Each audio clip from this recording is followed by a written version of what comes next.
Hi everybody, Suzanne Ullman here, heart failure nurse in San Antonio, Texas, and this is Pablo. He had a bath yesterday, so his fur is it is better than the carpet in my grandma and grandpa's house in the 1980s, which was this lovely shag festival of browns, rusts, and just a little bit of settle gold. So we're going to talk about 3 A's today: anger, angst, and anxiety, and how they all intersect, and how our bodies have not evolved to respond to them in a way that is good for us over the long term.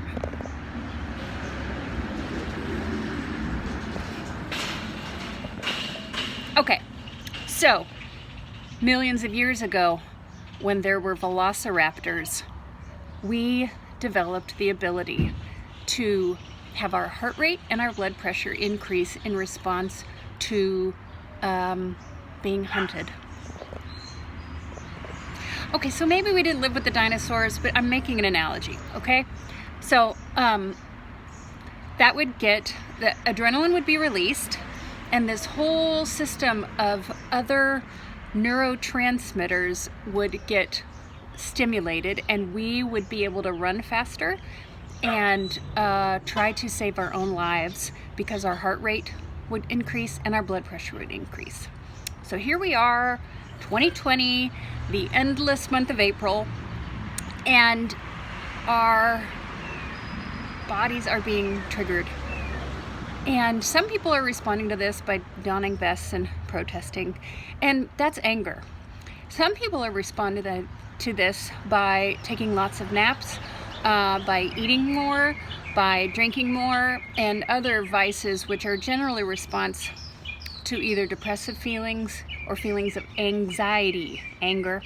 And I just wanted to throw angst in there, or Angst, as the original German pronunciation would be, because it fits. And it all stems from the same thing, which is this response, which I have heard many cardiologists refer to as maladaptive. In other words, it doesn't work that well for us now, because the times that we need to run for our lives literally are pretty minimal. The times that we are afraid for our lives or are anxiety ridden because our lives have changed are a lot, okay? You're on the freeway, you're trying to exit off, someone won't move over so you can get in the exit lane. Boom, velociraptor response, okay? So yes, there are lots of medications and things we can do about this, especially if you develop high blood pressure or tachycardia, fast heart rate. But the thing you need to understand is that feelings like this over the long term actually change the mapping, the size, and the function of your heart. Okay?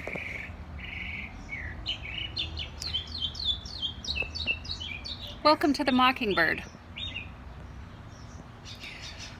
So we used to really focus in cardiology on the top number in your blood pressure and what it signified. And if it was too high, of course we treated it. But the bottom number should not be ignored either. Let me teach you briefly. The top number is the level of pressure, so the level of squeeze that the heart muscle needs to achieve to open and eject blood during what's called systole. That's why it's your systolic blood pressure. It's the level of pressure. So you can imagine if you have high blood pressure and that number is higher than normal, that means that muscle has to work all the harder just to open its valves and eject the blood. But what about that bottom number? That bottom number is the resting capacity of the heart, okay? So if your bottom number is high, that means your heart never gets a break. And during that period of time, the heart actually fills with blood, and that's when the heart muscle gets its oxygen, okay, from those coronary arteries that are wrapped all around it. So if you talk about people hardening their heart, or his heart hardened, that's a really actually literal descriptive term, even though it's a metaphor, because the muscle of the heart, if it's never relaxing to fill, or if it has to squeeze too hard to open up the valves and eject blood, that muscle becomes flabby and the heart changes, and instead of being this beautifully shaped core muscle, it can turn into what I call a flabby beef roast in a Sunday crock pot, okay? So I want us to all consider how we can find little pockets of time in each day in the midst of anxiety-ridden times to soften for ourselves, to soften our hearts. I don't know what just happened, but I'm choking.